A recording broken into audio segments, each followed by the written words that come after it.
就归这位先生了。第30件宝物，恭喜这位先生。最后一件宝物了，还有人要加价吗？既然无人加价，不是想要吗？但是500样。那个谁？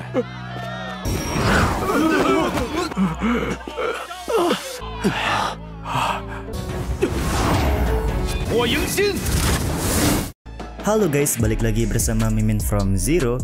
Di video kali ini Mimin bakalan kembali melanjutkan alur cerita Donghua berjudul Dandao Zizun atau Alchemy Supreme episode 44 ya. Seperti biasa, sebelum masuk rekap ceritanya, buat kalian yang menonton video ini tapi belum subscribe, tolong di subscribe dulu ya guys. Dan jangan lupa nyalain lonceng biar nggak ketinggalan update terbaru dari channel From Zero. Playlist untuk Donghua ini juga udah tersedia bagi kalian-kalian yang baru aja bergabung dan belum nonton episode sebelumnya ya. Ya udah deh, gak usah berlama-lama lagi, langsung saja kita ke rekap ceritanya guys.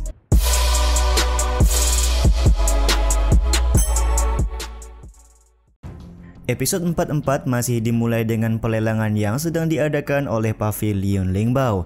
Pada saat ini, Luo Feng memberikan tawaran 20 juta koin emas untuk pedang batu merah yang sedang dilelang oleh Mei Lujo. Sontak tawaran 20 juta koin emas membuat semua orang kaget termasuk Su Liuji. Su Liuji menganggap kalau tawaran 20 juta koin emas sangatlah fantastis, bahkan untuk 3 keluarga besar di kota Rauhe mereka juga tidak akan sanggup memberikan tawaran sebesar itu. Sementara itu, Mei Lujo sebagai pemilik Pavilion Lingbao hanya tersenyum tipis-tipis karena dia berhasil menjual pedang batu merah dengan harga yang begitu tinggi. Dan karena sudah tidak ada yang berani menawar di atas harga 20 juta koin emas, maka Mei Lujo meresmikan Luo Feng sebagai pemenang pedang batu merah. 就归这位先生了。第30件宝物。 Setelah pedang batu merah laku, Mei Lujo kembali melelang senjata mistik yang dibuat oleh Master Chi Huo.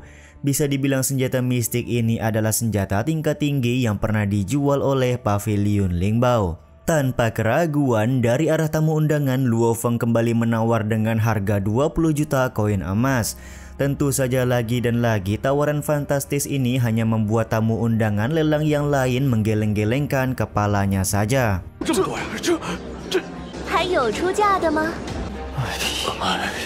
Yap, pada akhirnya Luo Feng kembali berhasil mendapatkan senjata mistik kualitas tinggi yang dilelang oleh Pavilion Lingbao.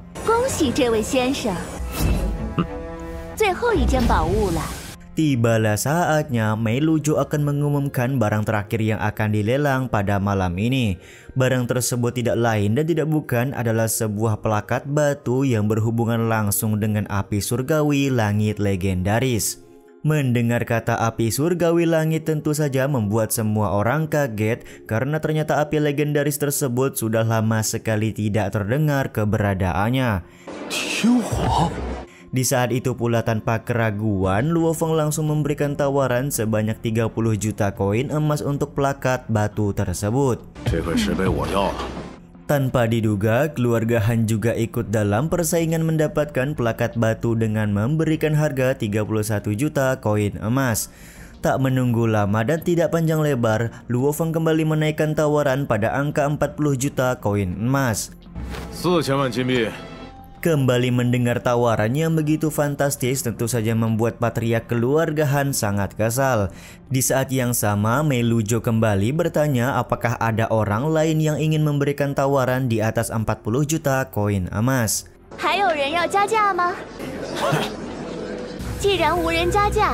Setelah menunggu beberapa saat dan tidak ada seorang pun yang berani memberikan tawaran, akhirnya Mei Lujo meresmikan Luo Feng sebagai pemenang dari plakat batu di tangannya.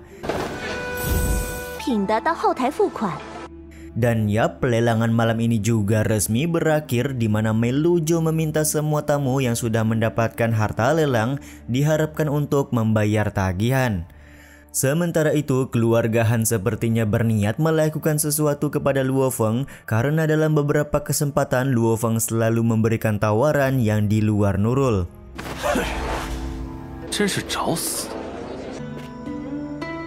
Singkat cerita, Su Beitian mendatangi Melujo untuk mendapatkan uang yang masih tersisa setelah dia membeli jimat kematian. 一共拍得800万金币。 Setidaknya Su Beitian bisa mendapatkan 200.000 koin emas dari hasil penjualan pil mujarab kualitas tinggi sesudah dipotong pembelian jimat kematian. Karena sedari awal Melujo cukup tertarik kepada Bang MC, maka dia mencoba untuk merayu Su Beitian agar menginap dulu di pavilion Lingbao. Tapi ya begitulah, Su Beitian sama sekali nggak tertarik dan akan pulang malam ini juga. 没兴趣。 Setelah Bang MC pergi, Penatua Yu kemudian muncul untuk menanyakan apa langkah yang akan diambil oleh Melujo selanjutnya perihal Su Beitian. Melujo yang tertarik dengan tubuh spiritual tentu saja tidak akan membiarkan Su Beitian lolos begitu saja. Dengan cara apapun, wanita ini akan mendapatkan tubuh spiritual tersebut. 逃出我的手掌心呢？ Sementara itu di tempat lain, Luo Feng yang hendak kembali ke asosiasi alkemis dihadang oleh Patriark Qian dan juga Patriark Han. Tentu saja mereka berdua datang menghadang karena menginginkan harta yang dibeli oleh Luo Feng di pavilion Lingbao sebelumnya. Patriark Qian juga meminta Luo Feng untuk patuh segera menyerahkan 3 harta yang didapatkan di pavilion Lingbao. Jika tidak patuh, Patriark Qian memastikan Luo Feng tidak akan bisa melihat matahari besok pagi. Akan tetapi betapa kagetnya mereka berdua ketika Luo Feng mengeluarkan lencana alkemis bintang 4 yang dia miliki. Diketahui seorang alkemis bintang 4 sangat dihormati dan sudah cukup untuk menghancurkan keluarga Han dan keluarga Qian mereka. 不是想要吗？但是有反应。那个谁？ Luo Feng pun kembali mempertanyakan kenapa Patriark Qian kelihatan sangat ketakutan, padahal tadi dia sangat jumawa dengan melakukan ancaman kepada Luo Feng tidak akan bisa melihat matahari besok pagi. Patriark Qian pun kemudian bersujud sembari meminta maaf karena dia tidak tahu kalau Luo Feng adalah seorang alkemis bintang 4. Bahkan dia menampar-nampar dirinya sendiri untuk menunjukkan keseriusan dalam meminta maaf. Di saat yang sama, Patriark Han juga langsung berlutut di hadapan Luo Feng karena sudah bersikap sombong di hadapan alkemis bintang 4. Ketika 4 orang di hadapannya bersujud, Luo Feng menyebutkan kalau dia baru saja menghabiskan uang sebanyak 80 juta koin emas untuk harta di pelelangan Lingbao. Jadi di sini karena keluarga Han dan juga keluarga Qian sudah melakukan ancaman, maka Luo Feng meminta 2 keluarga ini untuk membayar uang hukuman sebanyak 80 juta koin emas kepada dirinya.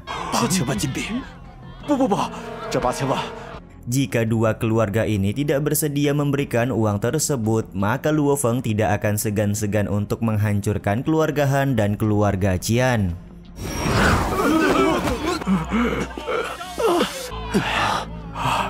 Mendengar ancaman ini tentu saja membuat Patriark Han dan juga Patriark Qian akan membayar uang sebanyak 80 juta koin emas kepada Luo Feng. Karena Luo Feng sendiri akan menetap di asosiasi alkemis selama 5 hari, maka dia memberikan kesempatan kepada 2 keluarga tersebut untuk menyerahkan uang tebusan dalam kurun waktu 5 hari saja.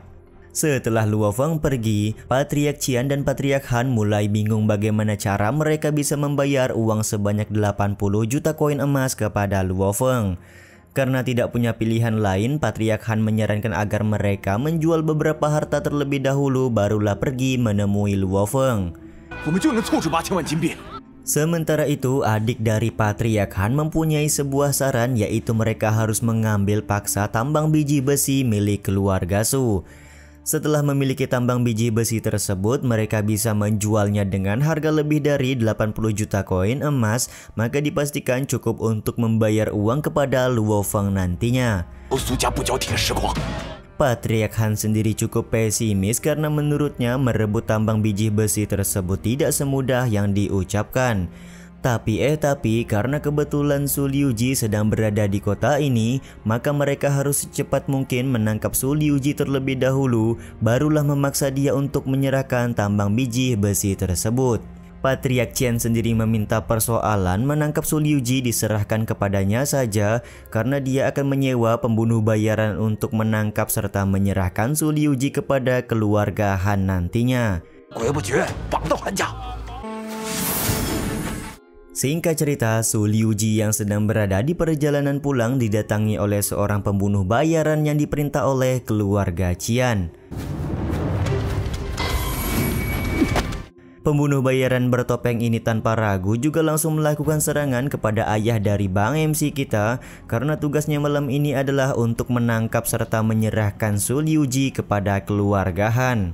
Meskipun Su Liuji tampak panik, tapi dia mau tidak mau harus melawan pembunuh bayaran tersebut.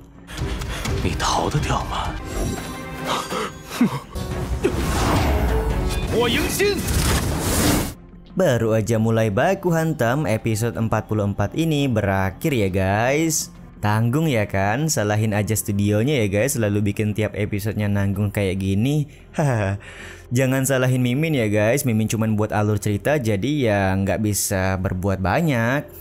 Ya udah deh, sampai di sini dulu aja video kali ini. Mohon maaf jika masih banyak kekurangan dan kesalahan dalam penyampaian kata-kata ya.